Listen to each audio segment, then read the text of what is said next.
So ayan mga idol, dito tayo mag-iiwan sa pinaka-last na simento, kasi rough road na dyan sa kabila.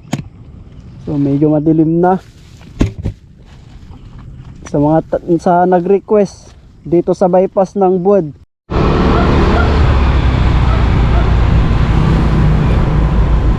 dito tayo. What's up mga idol,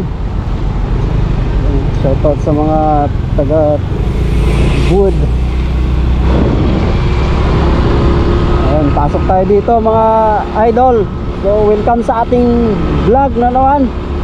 Dito na naman si Neolin TV. Mag-iwan tayo ng bakas dito. Yung may nag-request, dito sa bypass sa Buod mga idol. Dito tayo sa Buod bypass. Shoutout sa inyo mga idol. So medyo madilim na. Dito tayo mag-iwan ng bakas ng ayuda ni Neolin TV. So we'll shout out sa mga followers ko dyan. So pa-share ng ating vlog na to, pa-like at pa-comment sa mga makakakuha dito mga idol. So let's go, tara hanap tayo ng lugar kung saan tayo mag-iwan ng bakas. Let's go.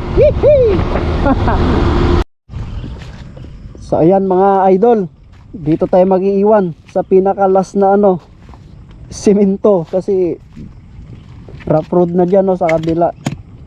So medyo madilim na. Sa mga sa nag-request dito sa bypass ng Buod, dito tayo maglalagay mga idol. Ito sa may mga puno dito.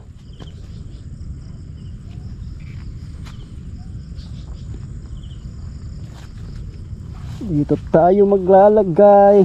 Dito sa may okra. Ayan, may kasamang na yan. Awan, dyan lang. Dyan. So good luck sa mga gustong kumuha mga idol. Pasensya na, medyo madilim, umulan kasi dito sa may bypass ng Buod. So ayan, doon natin nilagay sa may mga puno, dahon-dahon dyan na okra, puno ng okra. So let's go, good luck sa lahat mga idol. So sa mga hindi pa nakapalo sa ating Facebook page, papalo naman, tapos pa-subscribe sa ating YouTube channel. Maraming salamat sa solid natin mga followers dyan, sa inyong mga suporta. Shoutout sa inyo. So hanggang dito na lang ang ating vlog. Good luck sa lahat mga idol, Ingat po sa lahat. So let's go.